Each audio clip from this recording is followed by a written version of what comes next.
इयत्ता तिसरी मराठी कविता क्रमांक 2. हिरवा वसा उत्तम सदाकाळ. रिमझिम पाऊस सरसर झरे, रिमझिम पाऊस सरसर झरे, डोंगराच्या अंगावर दुधाचे झरे. घाटातील रस्ता झिम्माड ओला, रानाने पांघरला हिरवागार शेला. पांढरे पांढरे धुके आले असे दाटून, झाडे वेली गेल्या थेंबांनी नटून.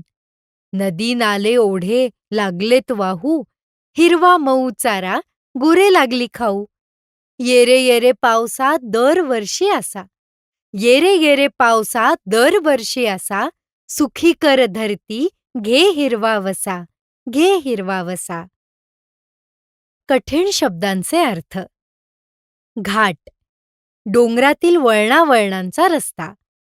शेला अंगावर घ्यायचे उंची वस्त्र. ओढा पाण्याचा नदीपेक्षा लहान प्रवाह. धरती जमीन. वसा स्वतःला लावून घेतलेला नियम, व्रत. कवितेतील निसर्ग. या कवितेत पावसाळ्यातील सुंदर निसर्गाचे वर्णन आहे. पाऊस पडल्यावर डोंगर हिरवागार होतो, धुके दाटते, झाडे वेली थेंबांनी नटतात आणि नद्या ओढे वाहू लागतात. डोंगर दुधासारखे पांढरे झरे वाहतात, झाडे वेली थेंबांनी नटतात, हिरव्या शेल्यासारख्या दिसतात. नदी ओढे पाण्याने भरून वाहू लागतात.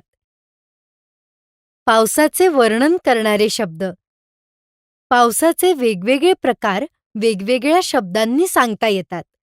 हे शब्द समजून घ्या. रिमझिम हळुवारपणे पडणारा पाऊस. मुसळधार खूप जोराने पडणारा पाऊस. धो-धो सतत मोठ्या प्रमाणात पडणारा पाऊस.